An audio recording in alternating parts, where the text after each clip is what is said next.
안녕하세요, 데니입니다. 오늘은 원목 책상을 왜 사용하는지에 대해서 좀 다뤄보려고 하는데, 제가 사업을 시작하고 나서 벌써 5년이 되었네요. 근데 그 5년이란 시간 동안 제가 매년 책상을 바꿔왔어요.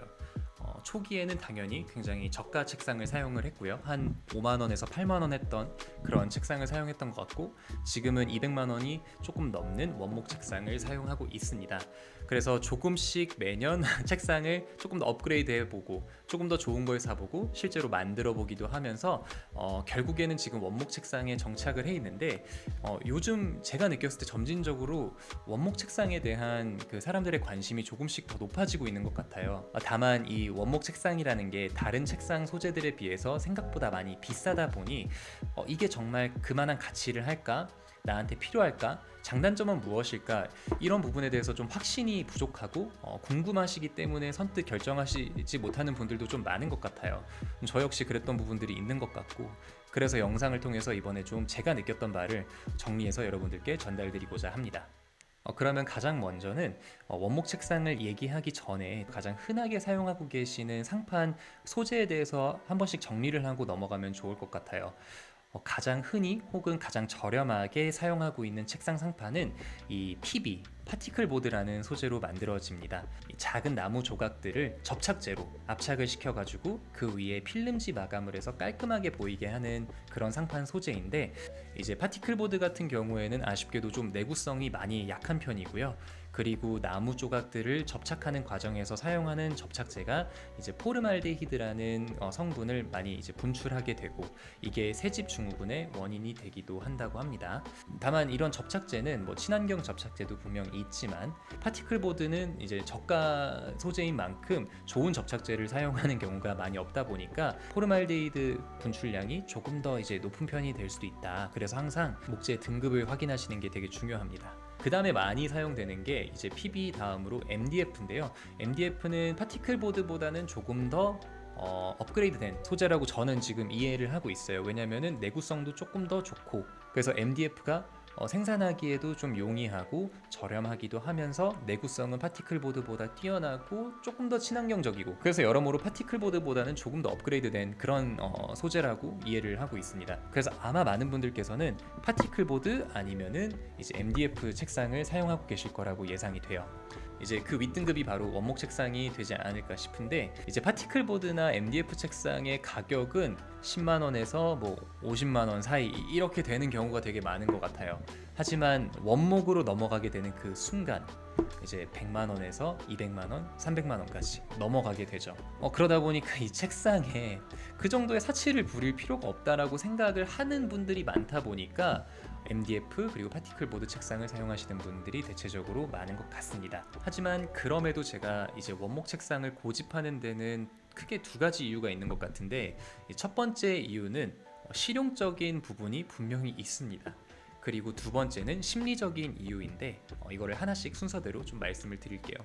첫 번째 실용적인 부분에서는 아무래도 원목 책상이 견고함에 있어서는 가장 좀 뛰어나다고 볼 수 있을 것 같아요. 물론 어떤 수종을 사용하느냐에 따라서 매우 다르겠지만, 하드우드에 한해서 말씀드리면은 가장 단단한 나무 종류이다 보니까 아까 앞서 말씀드렸던 파티클 보드나 MDF보다 훨씬 더 내구성이 좋습니다. 그리고 그 나무 판재 자체를 사용한 거다 보니까 스크래치가 나도 샌딩을 하고 오일 마감을 하면은 다시 복원이 되는 그런 장점이 있죠. 그리고 시간이 지나면 지날수록 이 자연의 소재다 보니까 낡아서 뭔가 해진다라는 느낌보다는 에이징 된다라는 느낌이 굉장히 잘 듭니다. 그래서 비록 사용하면 생활기스도 나고 색깔이 바래지고 이런 부분들이 있지만, 그게 굉장히 클래식하고 멋있게 에이징 되어가는 느낌이 들면서 오히려 가치가 더해진다, 빈티지해진다라는 느낌을 저는 개인적으로 받습니다. 근데 이게 원목 책상의 실용적인 부분이다라고 얘기하기에는 조금 부족한 것 같아요.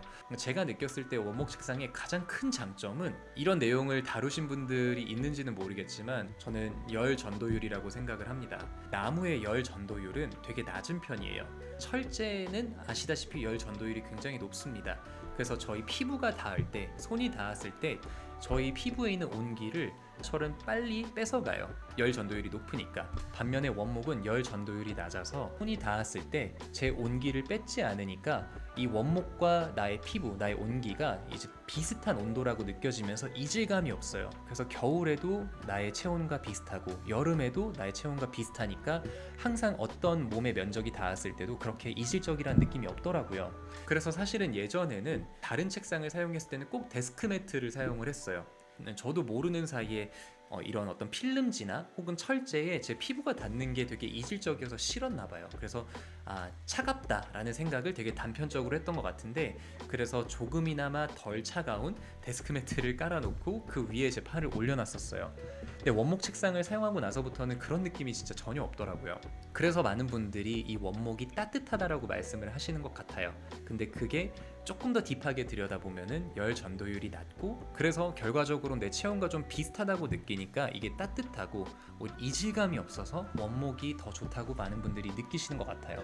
그래서 이렇게 친환경적인 소재로 만든 원목이 합성 소재로 만들어진 필름지보다는 아무래도 조금 더 피부에 이질감이 없고 안전하게 사용할 수 있다라는 생각이 실제로 더 많이 드는 것 같아요. 그 다음에 심리적인 부분에 대해서 말씀을 꼭 드려야 될 것 같은데, 해외에서는 예전부터 이제 바이오필리아라는 키워드가 되게 크게 화두가 되었어요. 작년부터 우리나라에서도 인테리어 디자인에 바이오필릭 디자인이 화두가 되고 있는데, 이제 바이오가 생물, 생태 이런 단어고, 필리아가 이제 사랑이란 뜻이에요. 자연을 사랑하는 인간의 무의식을 얘기하는 건데, 20세기에 들어오고 나서부터는 콘크리트 정글 안에서 산다고 해도 과언이 아닐 정도로 산업화가 되고 이제 도시 중심으로 사람들의 생활이 많이 변하게 되면서 자연과 접할 그 기회가 이제 극단적으로 많이 줄게 되었어요. 근데 이제 연구원들이 이거를 조사를 해보니까 이 콘크리트 건물 안에 오랫동안 있으면은 그만큼 스트레스 지수가 올라간다고 합니다. 근데 반대로 자연에 있으면은, 풀을 보고 나무를 보면은 이 스트레스 지수가 낮아진다고 해요. 그래서 사람은 본능적으로 이 자연에 있을 때 조금 더 편안함을 느낀다고 하는데, 이것이 이제 바이오필리아의 근간이라고 보시면 되고, 바이오필릭 디자인이 화두가 되고 있는 이유입니다. 실제로 원목 책상을 사용하게 되면은 자연의 소재를 가장 몸 가까이 두고 있다 보니까 편안해집니다, 마음이. 이게 눈으로 쳐다봐도 이 나무의 그 나이테가 보이고 무늬가 보이면서 되게 마음이 편안해져요. 물론 이제 나무의 나이테를 표현한 필름지가 요즘에 가구에 많이 적용이 되기는 하지만요, 진짜가 주는 그 느낌은 피부가 닿았을 때, 그리고 실물로 보았을 때 좀 따라잡기 어려운 것 같습니다. 그래서 계속해서 마음이 좀 편안해지는 느낌이 있더라고요. 일을 할 때 이 심리적 안정이 굉장히 중요하지 않습니까? 저 같은 경우에는 예민하다 보니까 더 그런 것 같은데, 정말로 이 원목 책상에서 앉아서 일할 때와 그렇지 않을 때는 참 이 업무의 집중도가 상당히 달라집니다. 저는 제가 방을 이쁘게 꾸며놔서 일이 잘 된다고 생각했는데, 이제 물론 그런 이유도 있겠지만 전반적으로 제가 모든 소재를 좀 이제 따뜻한 원목 톤으로 그리고 나무로 맞췄다 보니까 이런 영향도 있다라는 생각이 이제 공부를 조금 해보니까 들더라고요. 그래서 여러분, 저희가 이제 현대사회에서 살다 보면 어쩔 수 없이 이제 도시 중심의 생활을 할 수밖에 없는 분들이 많을 텐데, 이 자연과 단절돼서 살면은 그만큼 스트레스 지수도 높아진다고 하니 하루에 3분의 1을 보내는 이 책상 앞에서만큼이라도 자연과 조금이라도 밀접하게 구성을 해놓는다면, 즉 원목 책상을 구성을 해놓으신다면은 제가 느꼈던 이런 심리적 안정, 알게 모르게 여러분도 좀 느껴보실 수 있지 않을까 생각이 듭니다. 그래서 원목 책상이 처음에 말씀드렸던 파티클 보드 혹은 MDF보다 당연히 더 우수할 수밖에 없다라는 생각은 들어요. 그렇다고 하더라도 100만 원에서 200만 원 넘어가는 책상을 모든 분들께 추천드릴 수 있는 건 또 아닌 것 같아요. 그래서 제가 생각했을 때 원목 책상을 좀 추천해드리고 싶을 만한 분들이 어떤 분들이냐면은, 첫 번째는 일하는 시간이 기신 분들일 수밖에 없는 것 같아요. 이제 몇 년 전부터 일하는 시간이 길다고 판단되시는 분들은 의자와 모션 데스크에는 투자를 많이 하신다라는 거를 제가 이제 좀 많이 느끼는데, 그만큼 책상도 상판도 굉장히 중요하다. 인테리어적인 요소가 아니라 실용적인 면과 건강적인 면에서도 좀 중요하기 때문에 아무래도 좀 원목 책상을 사용해 보시는 것을 추천드리기도 합니다. 그리고 두 번째는 호흡기나 아니면 피부 질환이 있으신 분들은 특히나 더 이제 원목 그리고 친환경적인 소재를 사용하시는 것을 이제 권장드리고 싶죠. 그래서 책상이라는 게 어쩔 수 없이 피부가 계속 닿을 수밖에 없는 곳이고, 그리고 생산되는 방식이 어쩔 수 없이 접착제가 들어가기 때문에 포름알데히드와 같은 다양한 이제 성분들이 분출이 되기 때문에 호흡기 질환이 있으신 분들은 보다 더 좀 친환경적으로 만들어진 원목 책상을 사용하는 것을 추천을 해드립니다. 그리고 마지막으로 좀 이거는 이제 그냥 제 개인적인 생각인데, 이제 공간에 대해서 예민하신 분들, 나는 좀 이쁜 공간에서 무조건 일을 하고 싶다, 그리고 그 편안한 따뜻한 공간에서 일을 좀 잘할 수 있다라고 생각하시는 분들께 추천을 해드리는 것 같아요. 저는 이제 실용적인 면, 심리적인 면, 그리고 시각적인 면에서 제가 이제 원목 책상이 아니면 그냥 일을 할 수 없는 사람이 되어버린 것 같습니다.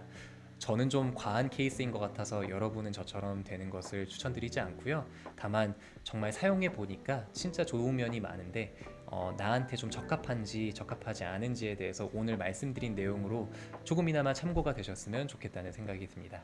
그러면 오늘 영상은 여기까지 하고 또 다음 영상에서 뵙도록 하겠습니다. 감사합니다.